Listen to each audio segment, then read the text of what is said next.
In this tutorial, I'll guide you through the process of making contactless payment using the Revolut app. But first, please subscribe to the channel, it will really help me out. So to begin, log in with your credential to gain access to your account. Next, select the specific card for which you want to activate contactless payment.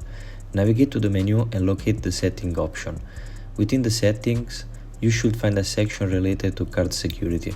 Within this section, you'll see the contactless payment options. Simply choose the contactless payment feature. Now proceed to activate the NFC feature on your phone. Typically, you'll find this option within the connection settings of your phone.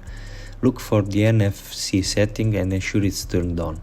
Please note that if your phone lacks NFC capabilities, this method won't work, and you will not be able to perform contactless transaction through the Revolut app.